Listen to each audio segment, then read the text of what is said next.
Hi hello everyone, welcome to my channel Srishti tutorial for maths. ನಾನು ಇವತ್ತು Karnataka SSLC board exam model question paper 2025-26 ಎರಡನೇ ಪೇಪರ್ನ ಕನ್ನಡ ಮೀಡಿಯಂನಲ್ಲಿ ಬರುವಂತಹ 3 ಅಂಕದ ಕ್ವಶನ್ ಅನ್ನ ನಿಮ್ಮ ಜೊತೆ ಹಂಚಿಕೊಳ್ತಾ ಇದ್ದೀನಿ. ಸೊ ಬನ್ನಿ ಕ್ಲಾಸ್ ಶುರು ಮಾಡೋಣ.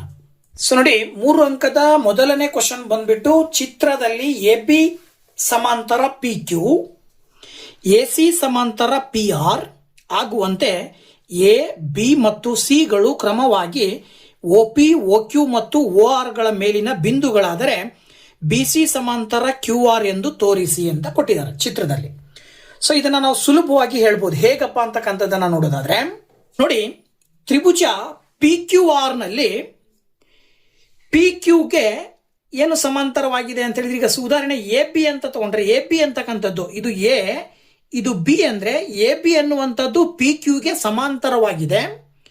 ಹಾಗಿದ್ಮೇಲೆ AB PQಗೆ ಸಮಾಂತರವಾಗಿದೆ ಅಂತ ಹೇಳಿದ್ರೆ ಥೇಲ್ಸ್ನ ಥಿಯರಂ ಏನ್ ಹೇಳುತ್ತೆ? ಥೇಲ್ಸ್ನ ಪ್ರಮೇಯದ ಪ್ರಕಾರ ಏನ್ ಹೇಳ್ಬೋದು ಅಂದ್ರೆ, ಯಾವಾಗ ಒಂದು ಬಾಹುವಿಗೆ ಸಮಾಂತರವಾಗಿ ಒಂದು ರೇಖೆ ಇರುತ್ತೋ ಆಗ ಆ ರೇಖೆ ಏನ್ ಮಾಡುತ್ತೆ, ಉಳಿದೆರಡು ಬಾಹುಗಳನ್ನ ಸಮವಾಗಿ ವಿಭಾಗಿಸುತ್ತೆ ಅಂತೇಳಿ. ಅಂದ್ರೆ ಅಲ್ಲಿಗೆ AP ನೋಡಿ, AO divided by AP is equal to OB divided by BQ ಅಂತ ಆಗುತ್ತೆ. ಸೊ ಇದನ್ನ ನಾವು ಸಮೀಕರಣ 1 ಅಂತ ತಗೊಳ್ರಿ.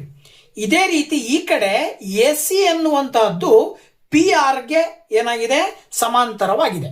ಓಕೆನಾ?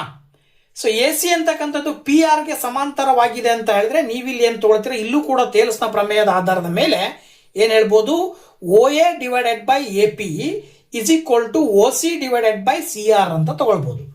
ಇದನ್ನ ಸಮೀಕರಣ 2 ಅಂತ ತಗೊಂಡ್ರೆ, ಸಮೀಕರಣ 1 ಮತ್ತು 2 ನೋಡಿದಾಗ ಎಡಭಾಗದಲ್ಲಿ OA ಬೈ AP ಇದೆ, ಇಲ್ಲೂ ಕೂಡ ಎಡಭಾಗದಲ್ಲಿ OA ಬೈ AP ಇದೆ. ಎಡಭಾಗ ಎರಡೂ ಸಮೀಕರಣದಲ್ಲಿ ಸಮ ಇದೆ ಅಂತ ಅಂದ್ರೆ ನೀವು ಬಲಭಾಗಗಳನ್ನ ಸಮ ಅಂತ ತಗೊಳ್ಬೇಕು. ಹಾಗಾಗಿ 1 ಮತ್ತು 2ರಿಂದಾಗಿ OB by BQ is equal to OC by CR ಅಂತ ಹೇಳ್ತೀವಿ. ಯಾವಾಗ OB by BQ is equal to OC by CR ಆಗುತ್ತೆ ಅಂದ್ರೆ ಥೇಲ್ಸ್ನ ಪ್ರಮೇಯ ಹೇಳ್ತಕ್ಕಂಥದ್ದು BC ಮತ್ತೆ QR ಪ್ಯಾರಲಲ್ ಆಗಿದ್ದಾಗ. ಓಕೆನಾ? ಸೊ BC ಮತ್ತು QR ಸಮಾಂತರವಾಗಿದ್ದಾಗ OB by BQ is equal to OC by CR ಆಗುತ್ತೆ. ಈ ಥೇಲ್ಸ್ನ ವಿಲೋಮ ಪ್ರಮೇಯದ ಆಧಾರದ ಮೇಲೆ BC ಸಮಾಂತರ QR ಅಂತ ಹೇಳಿ ಸುಲಭವಾಗಿ ಹೇಳಬಹುದು. ಅದೇ ರೀತಿ ತ್ರಿಭುಜದ ಮೇಲಿನ ಪ್ರಶ್ನೆ ಇನ್ನೊಂದು ಆಪ್ಷನಲ್ ಕೊಟ್ಟಿರ್ತಕ್ಕಂಥದ್ದು ನೋಡಿ, ಇಲ್ಲಿ ತ್ರಿಭುಜ ABCಯ ಬಾಹುಗಳಾದ AB, BCಗಳು ಹಾಗೂ ಮಧ್ಯ ರೇಖೆ AD ಕ್ರಮವಾಗಿ ತ್ರಿಭುಜ PQR ನ ಬಾಹುಗಳಾದ PQ, QR ಮತ್ತು ಮಧ್ಯ ರೇಖೆ PM ನೊಂದಿಗೆ ಸಮಾನುಪಾತ ಹೊಂದಿದ್ದರೆ ತ್ರಿಭುಜ ABC ಅನುರೂಪ ತ್ರಿಭುಜ PQR ಎಂದು ಸಾಧಿಸಿ ಅಂತ ಕೊಟ್ಟಿದ್ದಾರೆ. ತುಂಬಾ ಸುಲಭವಾಗಿರ್ತಕ್ಕಂಥದ್ದು. ನೋಡಿ, ಅವರೇ ಹೇಳಿರೋ ಹಾಗೆ ABC ಮತ್ತು PQR ತ್ರಿಭುಜಗಳಲ್ಲಿ AB divided by PQ, ಹಾಗೇನೆ BC ಡಿವೈಡೆಡ್ ಬೈ QR, ಹಾಗೆ AD ಡಿವೈಡೆಡ್ ಬೈ PM ಅಂತ ಅವ್ರು ಕೊಟ್ಟಿದ್ದಾರೆ. ಇಲ್ಲಿ ನಮಗೆ ಗೊತ್ತು, ಈ AD ಅಂತಕ್ಕಂಥ ಬಿ ಇಂದ ಡಿ ಗಿರುವ ಡಿಸ್ಟೆನ್ಸ್ ಎಷ್ಟಿರುತ್ತೆ ಅಂದ್ರೆ BC ನ ಅರ್ಧದಷ್ಟಿರುತ್ತೆ. ಅಂದ್ರೆ BD ಇಸ್ ಈಕ್ವಲ್ ಟು ನಾವು BC ಅರ್ಧ ಇಂಟು BC ಅಂತ ತಗೊಳ್ತೀವಿ.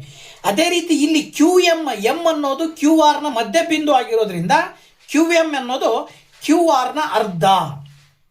ಇದರ ಕಾರಣದಿಂದಾಗಿ ನಾವಿಲ್ಲಿ BC ಯ ಬದಲಾಗಿ 2 ಇಂಟು BD ಅಂತ ತಗೊಳ್ತೀವಿ, QR ನ ಬದಲಾಗಿ 2 ಇಂಟು QM ಅಂತ ತಗೊಳ್ತೀವಿ. ಇಲ್ಲಿ 2 ಎರಡು ಕಡೆ ಕ್ಯಾನ್ಸಲ್ ಆದ್ರೆ ನೋಡಿದಾಗ AB by PQ is equal to BD by QM ಆಗುತ್ತೆ. BD ಡಿವೈಡೆಡ್ ಬೈ QM, ಹಾಗೇನೆ AD ಡಿವೈಡೆಡ್ ಬೈ PM ಆಗುತ್ತೆ. ಇದರ ಆಧಾರದ ಮೇಲೆ ಏನ್ ಹೇಳ್ಬೋದು, ಇಲ್ಲಿ ನಾವು ತ್ರಿಭುಜ ABD ಮತ್ತು ತ್ರಿಭುಜ PQM ಅಂತಕ್ಕಂಥ ಅನುರೂಪವಾಗಿರ್ತವೆ SSS ಹೋಲಿಕೆಯ ಆಧಾರದ ಮೇಲೆ. ಅಲ್ಲಿಗೆ ಅವೆರಡೂ ಕೂಡ ಸಮ ಅಂತ ಹೇಳಿದ್ರೆ, ಇಲ್ಲಿ ನೋಡಿದಾಗ ಕೋನ B ಕೋನ Q ಸಮ ಇದೆ. ಹಾಗೇನೆ AB ಡಿವೈಡೆಡ್ ಬೈ PQ ಅಂತ ಗಿವನ್ ಕೊಟ್ಟಿದ್ದಾರೆ. ಇದರ ಆಧಾರದ ಮೇಲೆ ಏನ್ ಹೇಳ್ಬೋದು ಅಂದ್ರೆ, ಈ ಎರಡು ತ್ರಿಭುಜಗಳು ABC ಮತ್ತು PQR ಎರಡೂ ಕೂಡ ಏನು ಅನುರೂಪ. SAS ನ ನಿರ್ಧಾರದ ಆಧಾರದ ಮೇಲೆ ನಾವೇನ್ ಹೇಳ್ಬೋದು, ತ್ರಿಭುಜ ABC ಅನುರೂಪ ತ್ರಿಭುಜ PQR ಅಂತೇಳಿ ಹೇಳಬಹುದಾಗಿದೆ. ಇನ್ನು 26ನೇ ಕ್ವಶನ್ ನೋಡೋದಾದ್ರೆ, ಒಂದು ಚೀಲದಲ್ಲಿ 20 ಕೆಂಪು ಚೆಂಡುಗಳಿವೆ ಹಾಗೂ ಕೆಲವು ನೀಲಿ ಚೆಂಡುಗಳಿವೆ. ಚೀಲದಿಂದ ನೀಲಿ ಚೆಂಡು ತೆಗೆಯುವ ಸಂಭವನೀಯತೆಯು ಕೆಂಪು ಚೆಂಡು ತೆಗೆಯುವ ಸಂಭವನೀಯತೆಯ 1/4 ಹಾಗಾದರೆ ಚೀಲದಲ್ಲಿರುವ ನೀಲಿ ಚೆಂಡುಗಳ ಸಂಖ್ಯೆ ಹಾಗೂ ಒಟ್ಟು ಚೆಂಡುಗಳ ಸಂಖ್ಯೆಯನ್ನು ಕಂಡುಹಿಡಿಯಿರಿ ಅಂತ ಕೊಟ್ಟಿದ್ದಾರೆ. ಓಕೆನಾ? ನೋಡಿ, ತುಂಬಾ ಸುಲಭವಾಗಿ ಹೇಳ್ಬೋದು. ಅವ್ರು ಹೇಳೋ ಪ್ರಕಾರ ಚೀಲದಲ್ಲಿ ಕೆಂಪು ಚೆಂಡುಗಳ ಸಂಖ್ಯೆ 20 ಅಂತ ಕೊಟ್ಟಿದ್ದಾರೆ. ಸೊ R = 20 ಅಂತ ತಗೊಳ್ತೀವಿ. ಅದೇ ಚೀಲದಲ್ಲಿರುವ ನೀಲಿ ಚೆಂಡುಗಳ ಸಂಖ್ಯೆ ನಮಗೆ ಗೊತ್ತಿಲ್ಲ, ಅದನ್ನ B ಅಂತ ತಗೊಳ್ಳೋಣ. ಅಲ್ಲಿಗೆ ಚೀಲದಲ್ಲಿರುವ ಒಟ್ಟು ಚೆಂಡುಗಳು 20 + B ಆಗತ್ತೆ. ಅಂದ್ರೆ R + B ಅಂದ್ರೆ ಕೆಂಪು ಚೆಂಡು ಪ್ಲಸ್ ನೀಲಿ ಚೆಂಡು, ಟೋಟಲ್ ಅಲ್ಲಿಗೆ 20 + B ಆಗತ್ತೆ. ಸೊ ಅಲ್ಲಿಗೆ ಕೆಂಪು ಚೆಂಡು ತೆಗೆಯುವ ಸಂಭವನೀಯತೆ, ಈಗ ನೀವು ಆ ಚೀಲದಿಂದ ಕೆಂಪು ಚೆಂಡನ್ನ ತೆಗಿಬೇಕು ಅಂದ್ರೆ ಸಂಭವನೀಯತೆ ಏನ್ ಬರುತ್ತೆ? P(E) = ಒಟ್ಟು ಚೆಂಡುಗಳ ಸಂಖ್ಯೆ ಕೆಳಗಡೆ ಬರೀತೀರಾ, ಕೆಂಪು ಚೆಂಡುಗಳ ಸಂಖ್ಯೆ ಮೇಲ್ ಬರೀತೀರಾ. ಅಂದ್ರೆ 20 / 20 + B ಆಗುತ್ತೆ. ಇನ್ನೇನ್ ಹೇಳ್ತಾರ ಅವರು? ಮತ್ತೆ ನೀಲಿ ಚೆಂಡು ತೆಗೆಯುವ ಸಂಭವನೀಯತೆ ಬೇಕು ಅಂದ್ರೆ ಏನ್ ಮಾಡಬೇಕು? ಮತ್ತೆ ಅಲ್ಲೂ ಕೂಡ ಒಟ್ಟು ಚೆಂಡುಗಳ ಸಂಖ್ಯೆ ಕೆಳಗಡೆ ಬರ್ಕೊಳ್ತೀವಿ, ನೀಲಿ ಚೆಂಡುಗಳ ಸಂಖ್ಯೆ ಮೇಲ್ಗಡೆ ಗೊತ್ತಿಲ್ಲದೆ ಇರೋದ್ರಿಂದ ಅದನ್ನ B ಅಂತ ತಗೊಳ್ಳೋಣ. ಅವ್ರು ಹೇಳ್ತಾರೆ ಸಮಸ್ಯೆಯ ಪ್ರಕಾರ, ಪ್ರಶ್ನೆಯಲ್ಲೇ ಹೇಳ್ತಿದ್ದಾರೆ ಏನು ಅಂದ್ರೆ ನೀಲಿ ಚೆಂಡುಗಳನ್ನು ತೆಗೆಯುವ ಸಂಭವನೀಯತೆಯು ಕೆಂಪು ಚೆಂಡುಗಳ ಸಂಭವನೀಯತೆಯ 1/4 ಅಂತ ಹೇಳುತ್ತೆ. ಅಲ್ಲಿಗೆ P(B) ಅಂದ್ರೆ B / 20 + B ಅನ್ನೋದು 1 / 4 ಇಂಟು P(R) ಅಂದ್ರೆ ಏನ್ ಬರುತ್ತೆ? 20 / 20 + B ಗೆ ಸಮ ಇರುತ್ತೆ. ಈಗ ನೀವು 20 + B 20 + B ಎರಡೂ ಕಡೆ ಕ್ಯಾನ್ಸಲ್ ಮಾಡಿದ್ರಿ ಅಂತ ಹೇಳಿದ್ರೆ B = 4/1 ಇಂಟು 20 ಆಗುತ್ತೆ. 4ರಿಂದ 20 ಭಾಗಾಕಾರ ಮಾಡಿದ್ರೆ B ನ ಬೆಲೆ 5 ಬರುತ್ತೆ. ಇದರ ಅರ್ಥ ನೀಲಿ ಚೆಂಡುಗಳ ಸಂಖ್ಯೆ 5. ಇದರ ಆಧಾರದ ಮೇಲೆ ಒಟ್ಟು ಚೆಂಡುಗಳ ಸಂಖ್ಯೆ ಬಂದ್ಬಿಟ್ಟು 20 + B ಅಂತ ನಾವು ತಗೊಂಡಿದೀವಿ. ಅಲ್ಲಿಗೆ 20ಕ್ಕೆ 5 ಕೂಡಿದ್ರೆ 25 ಬರುತ್ತೆ. ಅವ್ರು ಕೇಳಿರೋದು ನೀಲಿ ಚೆಂಡುಗಳ ಸಂಖ್ಯೆ ಕೇಳಿದರೆ, ನೀಲಿ ಚೆಂಡುಗಳ ಸಂಖ್ಯೆ 5. ಒಟ್ಟು ಚೆಂಡುಗಳ ಸಂಖ್ಯೆ, ಚೀಲದಲ್ಲಿರುವ ಒಟ್ಟು ಚೆಂಡುಗಳ ಸಂಖ್ಯೆ ಕೇಳಿದರೆ, ಒಟ್ಟು ಚೆಂಡುಗಳ ಸಂಖ್ಯೆ 25 ಅಂತ ಹೇಳಿ ಹೇಳಬಹುದು. ನೆಕ್ಸ್ಟ್ 27ನೇ ಕ್ವಶನ್ ಬಂದ್ಬಿಟ್ಟು, ಒಂದು ಭಿನ್ನ ರಾಶಿಯಲ್ಲಿ ಛೇದವು ಅಂಶದ 2ರಷ್ಟಕ್ಕಿಂತ 1 ಹೆಚ್ಚಾಗಿದೆ.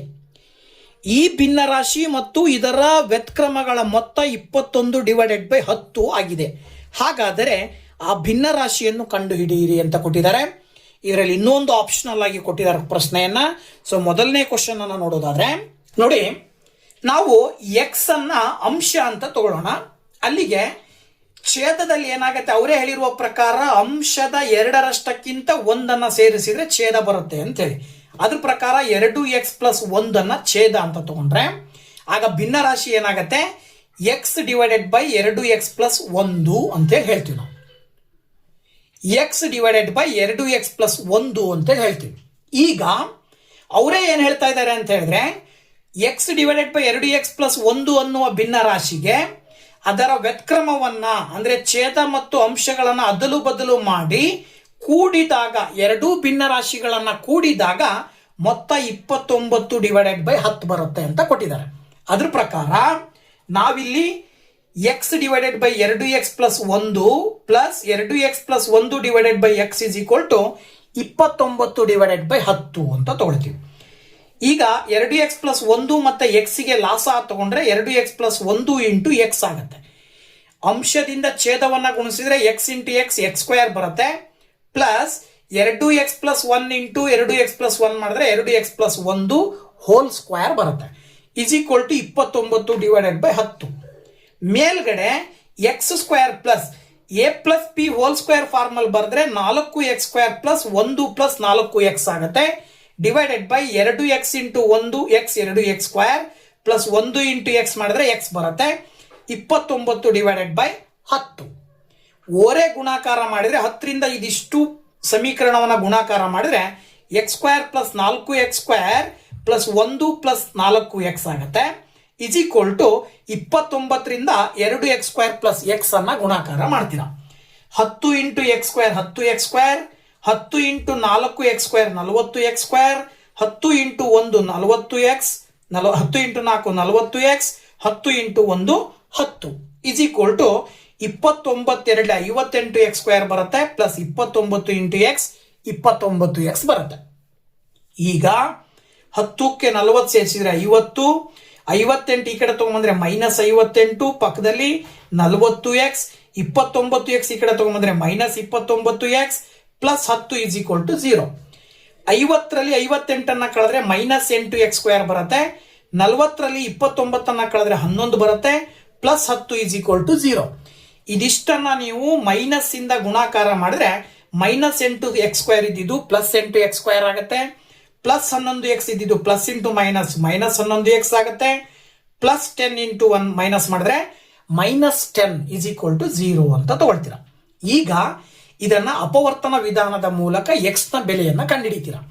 ಅಪವರ್ತನ ವಿಧಾನದ ಮೂಲಕ x ನ ಬೆಲೆ ಕಂಡುಹಿಡಿಬೇಕಂದ್ರೆ x² ನ ಸಹಗುಣಕ ಮತ್ತು ಇಲ್ಲಿರುವಂತ ಕಾನ್ಸ್ಟೆಂಟ್ ನಂಬರ್ ಅನ್ನ ಗುಣಾಕಾರ ಮಾಡಿದ್ರೆ -80 ಬರುತ್ತೆ. ನೀವೆರಡು ಸಂಖ್ಯೆಯನ್ನ ತಗೊಂಡು ಗುಣಾಕಾರ ಮಾಡಿದ್ರೆ -80 ಬರಬೇಕು. ಕೂಡಿದ್ರೆ ಅಥವಾ ಕಳೆದ್ರೆ x ನ ಸಹಗುಣಕ ಬರಬೇಕು. 16 5 80 ಬರುತ್ತೆ. 16ರಲ್ಲಿ 5 ಕಳೆದ್ರೆ 11 ಬರುತ್ತೆ.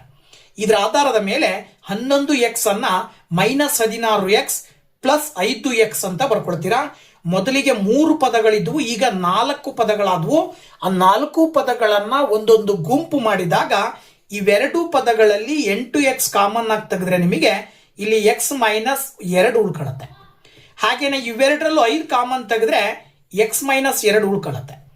ಈಗ ಇದು ಒಂದು ಗುಂಪು, ಇದು ಒಂದು ಗುಂಪು ಮಾಡಿದ್ರೆ ಇವೆರಡೂ ಗುಂಪಲ್ಲಿ x -2 ಅನ್ನೋದು ಒಂದು ಅಪವರ್ತನ ಇದ್ರೆ ಇನ್ನ ಇಲ್ಲಿ 8x ಉಳಿತು, ಇಲ್ಲಿ 5 ಉಳಿತು, ಈಸ್ ಈಕ್ವಲ್ ಟು 0 ಅಂತ ತಗೊಳ್ತೀರಾ. ಇನ್ನ ಮುಂದಿನ ಹಂತದಲ್ಲಿ x -2 ಅನ್ನ ಈಕ್ವಲ್ ಟು 0 ಅಂತ ತಗೊಳ್ಬೇಕು. ಅಥವಾ ಇನ್ನೊಂದು ಅಪವರ್ತನ 8x + 5 ಅನ್ನ 0 ಅಂತ ತಗೊಳ್ಬೇಕು. ಈಗ x ನ ಬೆಲೆ -2 ಆ ಕಡೆ ಕಳಿಸಿದ್ರೆ +2 ಬರುತ್ತೆ. ಅಥವಾ 8x ಅನ್ನ +5 ಅನ್ನ ಆ ಕಡೆ ಕಳಿಸಿದ್ರೆ -5, ಅಥವಾ 8 ಕೂಡ ಆ ಕಡೆ ಕಳಿಸಿದಾಗ /8 ಬರುತ್ತೆ. ಬಂದ ಎರಡು ಬೆಲೆಗಳಲ್ಲಿ ಋಣಾತ್ಮಕ ಬೆಲೆ ಇದು ಧನಾತ್ಮಕ ಬೆಲೆ ಆಗಿರೋದ್ರಿಂದ ಧನಾತ್ಮಕ ಬೆಲೆಯನ್ನು ನಾವು ಉತ್ತರ ಅಂತೇಳಿ ಕನ್ಸಿಡರ್ ಮಾಡಿದ್ರೆ x = 2 ಅಂತ ಹೇಳಿದ್ರೆ ಅಂಶ 2 ಬರುತ್ತೆ. ಛೇದವನ್ನ ನಾವೇನಂತ ತಗೊಂಡಿವಿ 2x + 1 ಅಂತ ತಗೊಂಡಿರೋದ್ರಿಂದ 2 × 2 + 1 ಮಾಡಿದ್ರೆ 2 2 4 1 5 ಬರುತ್ತೆ. ಅಲ್ಲಿಗೆ ನಿಮಗೆ ಬೇಕಾಗಿರುವ ಭಿನ್ನ ರಾಶಿ ಕಂಡುಹಿಡಿಯಿರಿ ಅಂತ ಕೊಟ್ಟಿದ್ದಾರೆ. ಸೊ ಭಿನ್ನ ರಾಶಿ ಯಾವ್ದಾಗತ್ತೆ? ಆವಾಗ ಭಿನ್ನ ರಾಶಿಯನ್ನು ನಾವು x / 2x + 1 ಅಂತ ತಗೊಂಡಿರೋದ್ರಿಂದ x ಅಂತ ಹೇಳಿದ್ರೆ 2 / 2x + 1 ಅಂದ್ರೆ 5. ಅಂದ್ರೆ ಆ ಭಿನ್ನ ರಾಶಿ ಯಾವ್ದಾಗಿರುತ್ತೆ? 5ನೇ 2. ಓಕೆನಾ? ಓಕೆ, ಅದೇ 27ನೇ ಕ್ವಶನ್ ಆಪ್ಷನಲ್ ಬಂದ್ಬಿಟ್ಟು ಅದನ್ನು ಕೂಡ ನೋಡೋದಾದ್ರೆ ಇದು ಕೂಡ ರೇಖಾತ್ಮಕ ಸಮೀಕರಣಕ್ಕೆ ಸಂಬಂಧಪಟ್ಟಿದ್ದು. ಒಂದು ಗುಡಿ ಕೈಗಾರಿಕೆಯು ಒಂದು ದಿನದಲ್ಲಿ ನಿರ್ದಿಷ್ಟ ಸಂಖ್ಯೆಯ ಮಡಕೆಗಳನ್ನು ತಯಾರಿಸುತ್ತದೆ. ಒಂದು ನಿರ್ದಿಷ್ಟ ದಿನದಲ್ಲಿ ಪ್ರತಿ ಮಡಕೆಯ ಉತ್ಪಾದನಾ ವೆಚ್ಚವು ಆ ದಿನ ತಯಾರಿಸಿದ ಮಡಕೆಗಳ ಸಂಖ್ಯೆಯ 2ರಷ್ಟಕ್ಕಿಂತ 3 ಹೆಚ್ಚಾಗಿರುವುದನ್ನು ಗಮನಿಸಲಾಯಿತು. ಹಾಗಾದರೆ ಆ ದಿನದ ಒಟ್ಟು ಉತ್ಪಾದನಾ ವೆಚ್ಚವು 90 ರೂಗಳಾದರೆ ಆ ದಿನ ತಯಾರಿಸಿದ ಮಡಕೆಗಳ ಸಂಖ್ಯೆಯನ್ನು ಹಾಗೂ ಪ್ರತಿ ಮಡಕೆಯ ವೆಚ್ಚವನ್ನು ಕಂಡುಹಿಡಿಯಿರಿ ಅಂತ ಕೊಟ್ಟಿದ್ದಾರೆ. ಓಕೆ ನೋಡಿ, ಅವ್ರು ಹೇಳುವ ಹಾಗೆ ನಾವಿಲ್ಲಿ ಅವರೇ ಹೇಳಿದ ಹಾಗೆ ನಾವು ತಯಾರಿಸಿದ ಒಂದು ದಿನ ತಯಾರಿಸಿದ ಮಡಕೆಯ ಸಂಖ್ಯೆಯನ್ನ ಕಂಡುಹಿಡಿಬೇಕು. ಹಾಗಾಗಿ ಮಡಕೆಯ ಸಂಖ್ಯೆಯನ್ನ x ಅಂತ ತಗೊಳ್ಳೋಣ. ತಯಾರಿಸಿದ ಮಡಕೆ x ಆಗಿರಲಿ. ಹಾಗೆ ಪ್ರತಿ ಮಡಕೆಯ ಉತ್ಪಾದನಾ ವೆಚ್ಚ ಅವ್ರು ಹೇಳೋ ಪ್ರಕಾರ 2x + 3 ಅಂತ ಆಗತ್ತಲ್ಲಿ. ಅಂದ್ರೆ ಮಡಕೆ ತಯಾರಿಸುವ ಸಂಖ್ಯೆಯ 2ರಷ್ಟಕ್ಕಿಂತ 3 ಜಾಸ್ತಿ, ಅಂದ್ರೆ ಒಂದು ಪ್ರತಿ ಮಡಕೆ ತಯಾರಿಸುವ ವೆಚ್ಚ ಬಂದ್ಬಿಟ್ಟು ಇದರ ಆಧಾರದ ಮೇಲೆ 2x + 3 ಅಂತೇಳಿ ಕೊಟ್ಟಿರುವ ಪ್ರಶ್ನೆಯ ಆಧಾರದ ಮೇಲೆ ತಗೊಂಡಿದೀವಿ. ಹಾಗೇನೆ ಒಟ್ಟು ಉತ್ಪಾದನಾ ವೆಚ್ಚ 90 ರೂಪಾಯಿ. ಅವತ್ತಿನ ಉತ್ಪಾದನೆಯ ವೆಚ್ಚ 90 ರೂಪಾಯಿ ಆಗುತ್ತೆ. ಅದ್ರ ಪ್ರಕಾರ ಒಂದು ಮಡಕೆಗೆ x ಅಂತ ತಗೊಂಡ್ರೆ ಅಂತ ಎಲ್ಲಾ ಮಡಕೆಯ ಒಟ್ಟು ಬೆಲೆ ಬಂದ್ಬಿಟ್ಟು ಒಂದು ಮಡಕೆ ತಯಾರು ಮಾಡ್ಲಿಕ್ಕೆ 2x + 3.